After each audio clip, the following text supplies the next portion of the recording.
नमस्कार, सुप्रभात। विजय डेस्टिनेशन में आपका बहुत बहुत स्वागत है। वीडियो अच्छा लगे तो वीडियो को शेयर करें, उस पर कमेंट करें। आज का जो हमारा विषय रहेगा वो इस विषय पर रहेगा कि जो इनकम टैक्स है एमएलए एमपीज़ के लिए कुछ क्यों नहीं है। तो इसमें जो क्लॉज है इनकम टैक्स की धारा में कि इनकम टैक्स उनको लगता है जिनकी इनकम होती है, यानी कि जो एम्प्लॉयर हैं और एम्प्लॉयर और एम्प्लॉई हैं। मतलब एम्प्लॉयर मतलब जो नौकरी देने वाला है और नौकरी लेने वाला, तो उसको इनकम में जोड़ा जाएगा। तब इसका मतलब हुआ जो इनको मिलने वाली जो सैलरी है एमपी को और एमएलएस को, और जो पेंशन मिलती है वो इनकम में नहीं आती है। कौन सा ऐसा कानून कहता है कि ये पेंशन जो है ये सैलरी इनकम में नहीं आती है? क्या वो पैसे नहीं है क्या?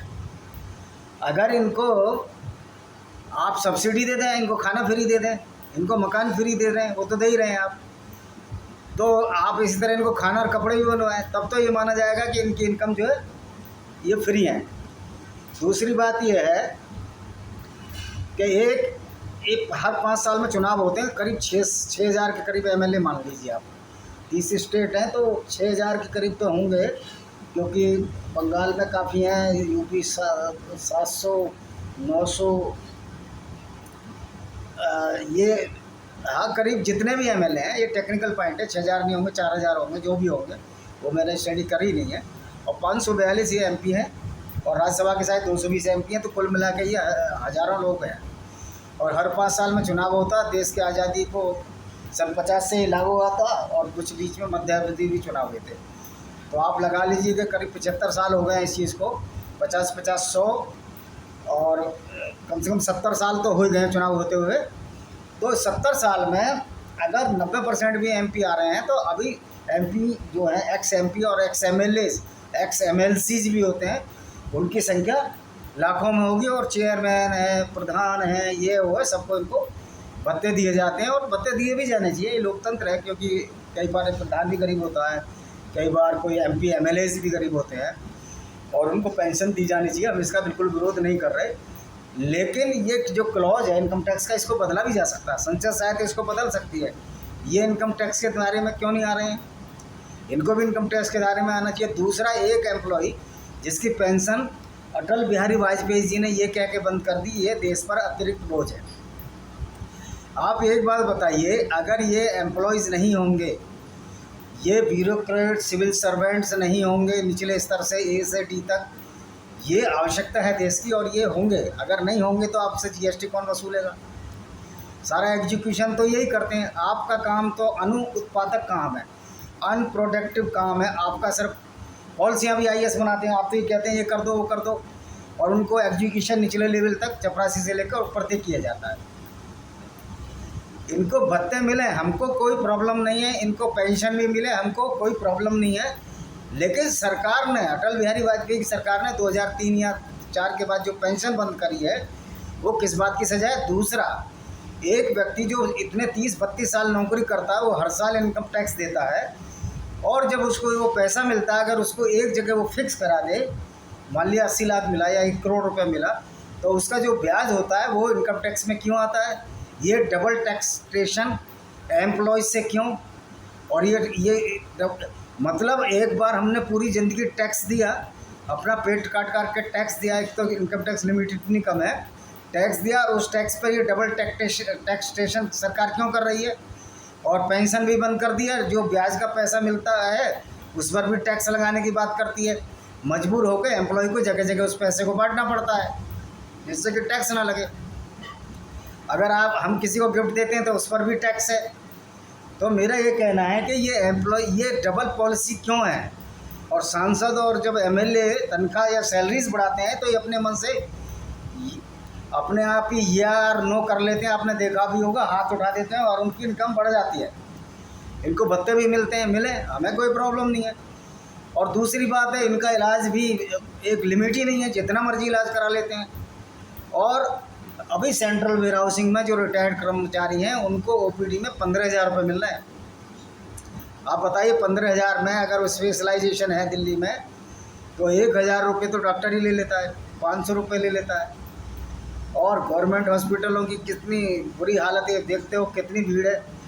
तो वो अगर प्राइवेट में चलाए तो इसका कार्य नहीं चल सकता। और मज़े की बात है, ये MP MLA कहीं भी इलाज करा सकते हैं। पहले तो इनको VIP कोटे होते थे ट्रेनों में।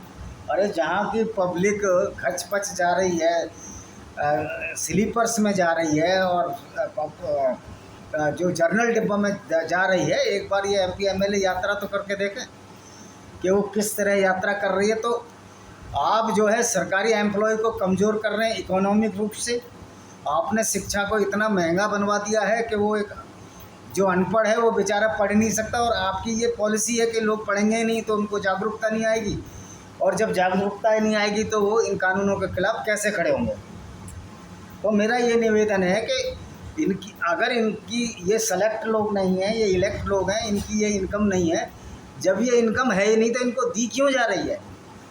जब रुपया कोई इनकम ही नहीं होता है एज पर इलेक्शन या इनकम टैक्स के दायरे में ना ये इनकम नहीं है, तो ये दी क्यों जा रही है। इनकम तो उसी हर चीज़ को कहते हैं कि जो पैसा हम अपनी सेवाओं के बदले कमा रहे हैं और नौकरी के बदले कमा रहे हैं, जो अपने हम सेवाएं देते हैं। तो सेवा ये भी दे रहे हैं, इनको मिले। जब ये सेवा दे रहे हैं, ये भी सेवा कर रहे हैं ना। जब ये सर्विस कर रहे हैं तो ये भी सर्वेंट हुए ना। जब ये सर्वेंट हुए, सिविल सर्वेंट, तो इन पर इनकम टैक्स क्यों नहीं लग रहा है। भले इलेक्ट हो या सेलेक्ट हो, ये टेक्निकल चीज़ क्यों लगा दी गई है इलेक्शन और सिलेक्शन नाम की। सिर्फ ये लोगों के मन में आईवास करने के लिए, लोगों को बेवकूफ़ बनाने की चाल है। सत्ता पर पकड़ बनाए रखना, लोगों को गरीब रखना। अभी मोदी जी से हम ये उम्मीद करते हैं कि शायद इसमें भी ये सुधार लाएंगे। सुना है कि उन्होंने कैंटीन सब्सिडी भी बंद कर दी है, लाल बत्तियां बंद कर दी हैं, बहुत सारे काम अच्छे हुए हैं। लेकिन हम तो कहते हैं जब इनकी पेंशन है तो उस पर भी टैक्स लो। अगर एम्प्लॉय के ब्याज पे भी, जो रिटायरमेंट के ब्याज, उस पर भी टैक्स ले रहे तो इन पर क्यों टैक्स लागू नहीं होना चाहिए। ये दोहरी नीति कैसे। तो मेरा पब्लिक से यही निवेदन है, अपन अपने क्षेत्र के MLA के पास जाएँ, MPs के पास जाएँ, प्रधानों के पास जाएँ, प्रधान चेयरमैनों के पास जाएँ और इस बात को जोरदारी से उठाएं कि या तो आपका भी इनकम टैक्स कटना चाहिए, कटना ही चाहिए। उनको भत्ते कितने मिले हमें कोई सरोकार नहीं, खूब मिले, क्योंकि उनका भी एक जीवन जीने का शैली है। बहुत सारे MLA गरीब हैं और बहुत सारे ईमानदार MLA, उनका तो दुबर ही हो जाएगा। और ये तो सबको पता है कि MLA और MP कितने ईमानदार हैं और कितना वो कमीशन जो अपना जो फंड मिलता है उसमें खाते हैं या नहीं खाते, वो मैटर अलग है। पब्लिक समझदार है, सब जानती है, और पब्लिक पीछे से क्या बोलती है वो भी जानती है। मैं भी जानता हूँ कि लोग क्या क्या बातें करते हैं, ये भी सरकारी कर्मचारियों के खिलाफ भी, वो एक अलग मैटर है। लेकिन ये है कि या तो कर्मचारियों को पेंशन बहाल करें। दूसरी बात यह है कि जो पूरे साल इनकम टैक्स, पूरी ज़िंदगी भर इनकम टैक्स जो सरकारी कर्मचारी दे रहा है, एज पर रूल देना भी चाहिए। उसके बाद जो उसको पैसा मिल रहा है वो तो सेविंग है, और सेविंग के ब्याज पर भी वो क्यों पैसा, क्यों डबल इनकम टैक्स की ये पॉलिसी ख़त्म होनी चाहिए। और यही अनरेस्ट जो है सरकारी कर्मचारी में, वो अपने को अनसेफ कर रहा है। वैसे भी सरकारी नौकरियां तो आप लोगों ने अब ख़त्म करते ही जा रहे हैं, तो कम से कम जो पैसा मिल रहा है उसके ब्याज पर तो टैक्स ना लगाएं। मजबूरी में उसको 4-5 जगह पैसा बांटना पड़ रहा है। तो ये सब तरीके बहुत हैं, लेकिन ऐसी बेईमानी करने के लिए भी क्यों बाध्य कर रहे हो आप सरकारी एम्प्लॉय को। और आप उनसे कोई टैक्स ही नहीं ले रहे हो। एक बार MLA जीत जाता है, पेंशन मिले, उसको भत्ते मिले। और दूसरी बात यह है कि अगर हम कोई भी सरकारी कर्मचारी अगर अपना इलाज कराता है, एक जैसे लिमिट है उसके बेसिक के बराबर या जो भी लिमिट है उसके ऊपर अगर उसका साल मिला जाए और उस पर भी टैक्स देते हैं। ये MLA MP देते हैं, नहीं देते। ये बीमारी पर भी कोई टैक्स नहीं देते। तो इस दोहरी नीति के खिलाफ या तो पब्लिक को ही सड़कों पर आना पड़ेगा। सबसे बढ़िया तरीका सड़कों को जाम ना करके अपने इलाके के MP और MLA को बिल्कुल सही तरीके से, ऐसा नहीं है वो भी हमारे समाज के अंग है, सही तरीके से उनको बताया जाए कि भाई साहब आपको पेंशन और ये जो मिल रही है, हमें कोई आपसे तकलीफ़ नहीं है, आप भी हमारे ही लोग हैं। कई बेचारे बहुत गरीब घर के लोग भी MLA आए हैं, नहीं तो अगर इस तरह उनको मिलना बंद हो जाएगा तो अच्छे लोग राजनीति में आएंगे ही नहीं। तो उनको बताया भाई साहब ये हमारे लिए ये है। और सब जगह जिले वाइज, डिस्ट्रिक्ट वाइज जहाँ भी MLA है उनको लेटर भेजो, आप ईमेल भी कर सकते हैं, जाने की ज़रूरत नहीं है। तो इस मुहिम को आगे बढ़ाएं। और मेरा सरकारी कर्मचारी और अफसरों से निवेदन है कि जो रिटायर हो चुके हैं वो भी ईमेल करें मोदी जी को कि इस तरह जो डबल टैक्सेशन जो हमारी इनकम पर ना लगा जाए। इसी के साथ मैं इस वीडियो को यहीं विराम देता हूँ। आशा है कि ये वीडियो पसंद आएगा। आप इसको सब्सक्राइब जरूर करें। सब्सक्राइबर हमारे नहीं बढ़ रहे हैं, हालांकि अब सब्सक्राइब करें ना करें ये आपकी मर्ज़ी है, लेकिन आपको अच्छा लगे तो कर सकते हैं, ऐसी कोई ज़बरदस्ती भी नहीं है। इंडिया एक स्वतंत्र देश है और हर आदमी को स्वतंत्रता है सब्सक्राइब करें या ना करें। हाँ, आप कमेंट ज़रूर करें, अगर कमेंट में कोई गलती है तो कमेंट को शालीन भाषा में करें, उसके लिए हम तैयार हैं। धन्यवाद।